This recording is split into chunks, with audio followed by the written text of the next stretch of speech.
जिस तरह से आज से हजारों साल पहले डायनासोर्स का खात्मा हुआ था, कहा जाता है कि एक दिन इंसानियत का भी उसी तरह से खात्मा हो जाएगा। ये कहानी भी उसी सब्जेक्ट पर बेस्ड है। Bollywood silver screen presenting deep impact. कहानी की शुरुआत में टीनेजर लियो और सारा को दिखाया जाता है, जो टेलीस्कोप से अंतरिक्ष की ओर देख रहे होते हैं। ये दोनों एक दूसरे से प्यार करते हैं, साथ ही ये शौकिया एस्ट्रोनॉमर्स हैं। एस्ट्रोनॉमर्स उन्हें कहा जाता है जो धरती के बाहर होने वाली गतिविधियों का हमेशा ध्यान रखते हैं। तभी इन्हें तारों के बीच में एक चमकता हुआ अलग सा तारा दिखता है, जो इन्होंने पहले कभी नहीं देखा होता। शुरू में इन्हें लगता है कि ये सैटेलाइट है, पर यहाँ पर जो इनके सर होते हैं वो कहते हैं कि इसकी फोटो खींचकर डॉक्टर मार्कस को भेज दो।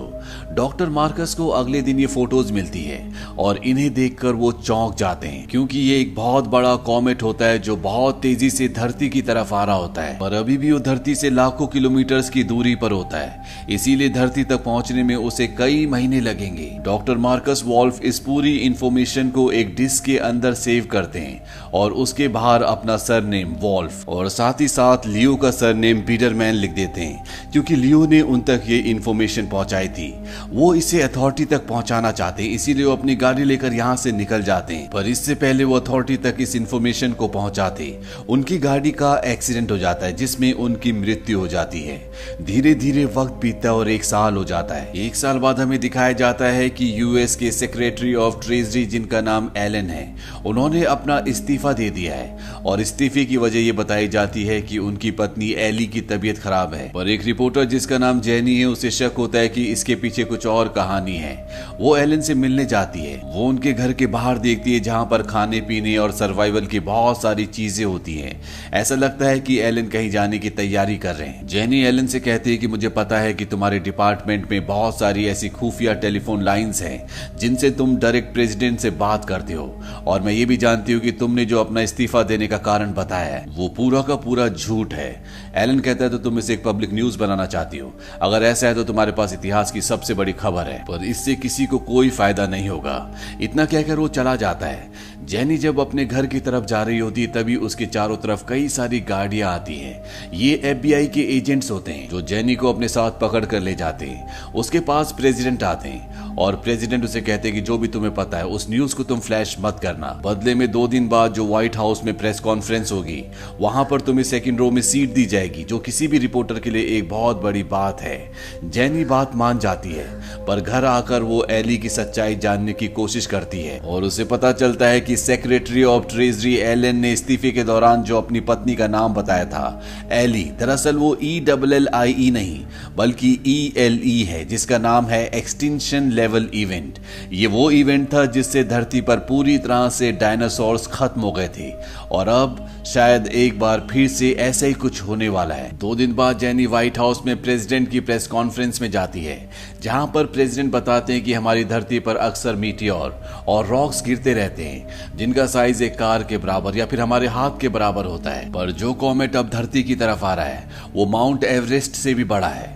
इसका वजन है 500 मिलियन टन्स और अगर ये धरती से टकरा गया तो धरती पूरी तरह से खत्म हो जाएगी। पिछले 8 महीनों से रशिया और अमेरिका इस दुनिया का सबसे बड़ा स्पेस स्टेशन बना रहा है, जो कि अंतरिक्ष में बन रहा है। 2 महीने बाद धरती से उस स्पेस स्टेशन पर एक टीम जाएगी जो उस कॉमेट को धरती पर आने से रोकने की कोशिश करेगी। प्रेसिडेंट यहाँ पर डॉक्टर मार्कस वॉल्फ और साथ ही साथ लियो बिडरमैन का नाम भी लेते हैं। वो कहते हैं कि सबसे पहले इन दोनों ने इस कॉमेट को देखा था, पर एक कार एक्सीडेंट में इन दोनों की मृत्यु हो गई। हालांकि लियो बिडरमैन अभी भी जिंदा होता है, जिसके बारे में किसी को कुछ नहीं पता। दरअसल उस एक्सीडेंट में डॉक्टर मार्कस की गाड़ी जिस दूसरी गाड़ी से टकराई थी, उसके ड्राइवर की मृत्यु हो गई थी। तो गवर्नमेंट को ऐसा लगा कि ये लियो बिडरमैन है, पर गवर्नमेंट को डिस्क मिल गई थी जिसके जरिए उन्हें पता चल सका कि एक बहुत बड़ा कॉमेट धरती की तरफ आ रहा है। पर वो इतनी जल्दी धरती से नहीं टकराएगा, क्योंकि वो पृथ्वी की तरह सूरज के चक्कर काट रहा है। पर बहुत जल्द एक वक्त ऐसा आएगा जब वो उस एंगल पर आ जाएगा जिस एंगल पर पृथ्वी है, और तब वो पृथ्वी से टकरा जाएगा, जिससे पूरी मानव जाति का हमेशा के लिए खात्मा हो जाएगा। लियो बिडरमैन को नहीं पता होता कि ये वही कॉमेट है जिसे उसने आज से 1 साल पहले देखा था, पर अब वो जान चुका है। उसके घर के बाहर उसके पड़ोसी भी इकट्ठा हो जाते हैं। लियो बिडरमैन अब फेमस हो चुका है, पर वो इसका पूरा श्रेय डॉक्टर मार्कस को देता है। वो कहता है कि मैंने इसे सबसे पहले देखा जरूर था, पर इसकी खोज डॉक्टर मार्कस ने की थी। वहीं अब ये दिखाया जाता है कि एस्ट्रोनॉट्स की एक टीम कॉमेट के सरफेस पर पहुंच जाती है। वहां पर वो ड्रिलिंग करना शुरू करते हैं क्योंकि 100 मीटर ड्रिलिंग करने के बाद अंदर वो न्यूक्लियर बॉम्ब को फिट करना चाहते हैं ताकि ब्लास्ट करके इस कॉमेट की दिशा को बदला जा सके और ये पृथ्वी से ना टकराए। अब जब ये ड्रिलिंग कर रहे होते तो इनकी ड्रिल मशीन फंस जाती है और इन्हें जल्द से जल्द वापस आना होगा क्योंकि जिस तरह से धरती पर दिन और रात होता है उसी तरह से एक हिस्सा कॉमेट का सूरज की तरफ और दूसरा उसके विपरीत होता है। पर जब वो हिस्सा जिस हिस्से में सारे एस्ट्रोनॉट्स हैं सूरज की तरफ आएगा तो यहाँ का टेम्परेचर 350 डिग्री से भी ज्यादा हो जाएगा और कॉमेट की सतह पर जो गैसों के भंडार हैं वो अपने आप ही फटना शुरू हो जाएंगे और इन सब की मृत्यु हो जाएगी।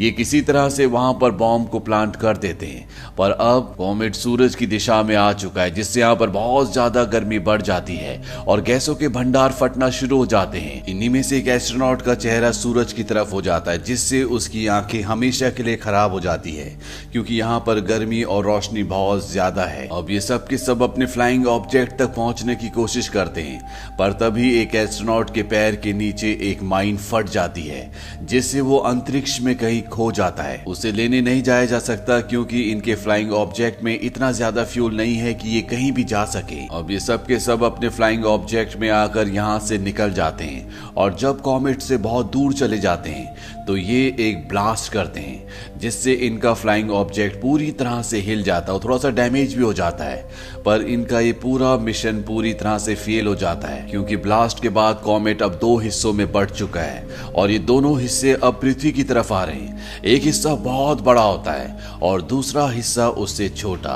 अमेरिका के राष्ट्रपति को जब ये बात पता चलती है तो उन्हें बहुत दुख होता है और वो मीडिया के सामने सबको संबोधित करते हैं। वो कहते हैं कि दोनों टुकड़े अब अर्थ की तरफ आ रहे हैं। छोटा टुकड़ा समंदर में गिरेगा और उसके गिरने से समंदर में जो लहरें पैदा होंगी वो बहुत ऊंची ऊंची होंगी। ये एक सुनामी होगी। पानी की स्पीड इतनी होगी कि 1 घंटे में वो 1100 मील दूर तक पहुंच जाएंगी। पर इस खतरे से हम 10 लाख लोगों को बचा सकते हैं। जब से कॉमेट डिस्कवर हुआ है तब से हम इसकी तैयारी कर रहे हैं। हमने मिजोरी की सॉफ्ट लाइन स्टोन में बहुत गहरी गहरी सुरंगें बनाई हैं जिसके अंदर 2 साल की सप्लाई है यानी कि 2 साल का राशन है। 2 लाख लोगों को हम पहले चुन चुके हैं जिसमें डॉक्टर्स, आर्मी वाले, आर्टिस्ट, ये सब लोग होंगे और 8 लाख लोगों को लॉटरी सिस्टम से चुना जाएगा। इसमें 50 साल से ज्यादा उम्र वाला कोई भी नहीं होगा यानी कि 50 साल से ज्यादा जिसकी भी उम्र है उसे यहीं मरने के लिए छोड़ दिया जाएगा। साथ ही साथ मार्शल लॉ भी लगा दिया जाता है यानी कि पूरे देश में पूरी तरह से कर्फ्यू होगा। कोई भी बाहर नहीं निकल पाएगा ताकि किसी भी तरह की भगदड़ ना मच सके। यहाँ पर लियो की फैमिली को कॉल आता है। उन्हें बताया जाता है कि उन्हें इस प्रोग्राम के लिए पहले चुन लिया गया था क्योंकि लियो वो था जिसने सबसे पहले इस कॉमेट को देखा था। यहाँ पर उसकी गर्लफ्रेंड सैरा की फैमिली भी होती है जिन्हें नहीं चुना जाता, इसीलिए वो सैरा के पास जाता है, उसे 2 रिंग्स दिखाता है। वो कहता है कि हम दोनों शादी कर लेते हैं तब तुम हमारी फैमिली का हिस्सा बन जाओगी और हमारे साथ जा पाओगी। मैंने नेशनल सिक्योरिटी से बात कर ली है। पर सैरा अपनी फैमिली के बिना नहीं जाना चाहती। लियो कहता है कि मैंने उनके लिए भी बात की है, जल्दी कुछ ना कुछ हो जाएगा। ये दोनों शादी कर लेते हैं और कुछ दिनों बाद यहाँ पे गवर्नमेंट की बस आती है जो उन लोगों को जिन लोगों को चुना गया उन्हें सुरक्षित जगह पर ले जा रही है।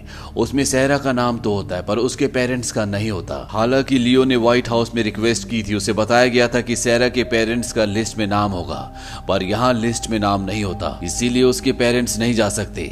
सैरा अपने पेरेंट्स के बिना नहीं जाना चाहती। हालांकि लियो उसे समझाने की कोशिश भी करता है पर वो अपने पेरेंट्स के साथ यहीं पर रुक जाती है। लियो को ना चाहकर भी यहाँ से जाना पड़ता है। वहीं दुनिया खत्म होने की खबर के बाद चारों तरफ अफरा तफरी, लूटपाट का माहौल है। हालांकि कर्फ्यू लगाया गया है पर अब कोई किसी रूल को फॉलो नहीं कर रहा क्योंकि सब इस सच्चाई को मान चुके हैं कि पूरी दुनिया खत्म हो चुकी है। लियो अपनी फैमिली के साथ उस जगह तक पहुंच जाता है जहां पर उन्हें अगले 2 साल तक रहना पड़ेगा पर लियो अपनी फैमिली के साथ जाने से मना कर देता है। वो कहता है कि मैं सैरा को लेने जा रहा हूं और जल्दी वापस लौटूंगा। ये कहकर वो वहां से निकल जाता है।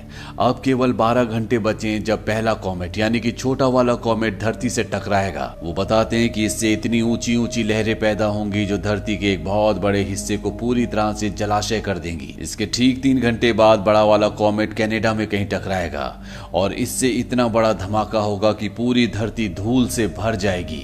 2 सालों तक ये पूरा वातावरण ऐसी रहेगा। तब तक इस धरती पर रहने वाली हर एक चीज पूरी तरह से विलुप्त हो जाएगी। सिर्फ वही लोग बचेंगे जो केव्स के अंदर होंगे, पर उन्हें वहां पर 2 सालों तक रहना पड़ेगा। वहीं अंतरिक्ष में उस स्पेसशिप को दिखाया जाता है जो कॉमेट पर न्यूक्लियर बॉम्ब ब्लास्ट करके वापस आ रहा होता है, जिनकी वजह से कॉमेट के 2 टुकड़े हो गए। यहाँ पर वो प्लान बनाते हैं कि वो अर्थ पर वापस ना जाकर उस तरफ जाएंगे जहां पर कॉमेट का बड़ा टुकड़ा है, क्योंकि अभी भी इनके पास 4 बड़ी बड़ी न्यूक्लियर मिसाइल्स हैं और इनकी कैलकुलेशन के हिसाब से अगर ये चारों ब्लास्ट वहां पर करते हैं तो उस बहुत बड़े कॉमेट के बहुत छोटे छोटे टुकड़े हो जाएंगे, जिससे धरती को कोई भी नुकसान नहीं होगा। पर अगर ये वहां पर जाते हैं तो ये कभी वापस नहीं आ पाएंगे, क्योंकि इनका फ्यूल पूरी तरह से खत्म हो जाएगा। पर ये अपनी जान देने के लिए तैयार है, इसीलिए अपना स्पेसशिप लेकर बड़े वाले कॉमेट की तरफ निकल पड़ते हैं। वहीं धरती पर ही दिखाया जाता है कि लियो घर पहुंच चुका है, पर वहां पर सैरा नहीं होती। वो अपनी फैमिली के साथ जा चुकी है। वो अपनी बाइक से सैरा को ढूंढना शुरू कर देता है। सड़कों पर चारों तरफ ट्रैफिक होता है, लोग अपने घरों से जा रहे हैं, पर किसी को नहीं पता कि वो कहां जा रहे हैं, क्योंकि कोई भी इस दुनिया में जगह अब सुरक्षित नहीं बची।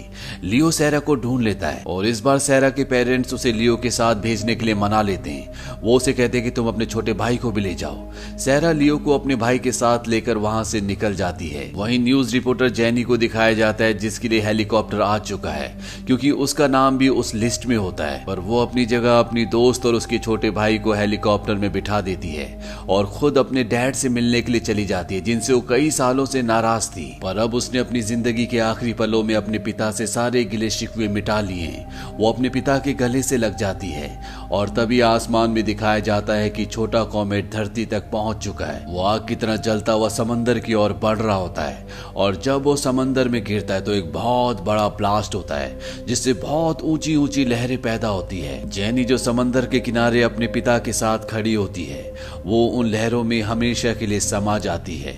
यहाँ पर शहर के शहर पूरी तरह से तबाह हो जाते हैं। लियो सैरा और उसके भाई को लेकर एक ऊंची पहाड़ी की तरफ जा रहा होता है, जहाँ पर उनके साथ और भी बहुत सारे लोग होते हैं।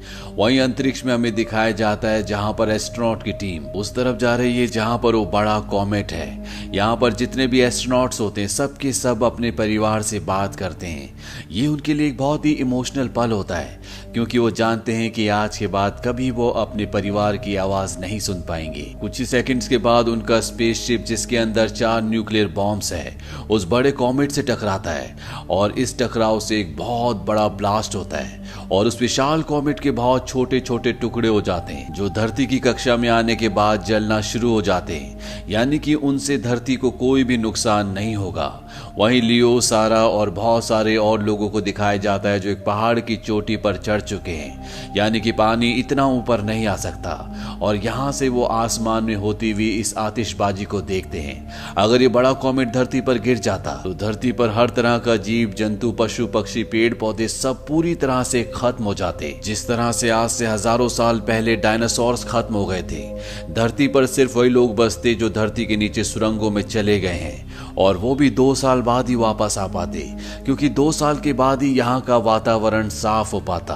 पर अब इन एस्ट्रोनॉट्स की कुर्बानी की वजह से धरती पर इंसानियत पूरी तरह से बच गई है। हालांकि लाखों लोग सुनामी की वजह से मारे गए। पूरा शहर अब जलाशय हो चुका है। यहाँ पर एक भी बिल्डिंग नजर नहीं आती, पर बहुत जल्द यहाँ से पानी वापस चला जाता है और प्रेसिडेंट सबको बताते हैं कि हम अपने हीरोज को कभी नहीं भूल पाएंगे, जिनकी वजह से धरती पर इतनी बड़ी संख्या में लोग बच गए। हर मौके पर हम उन लोगों को याद करेंगे।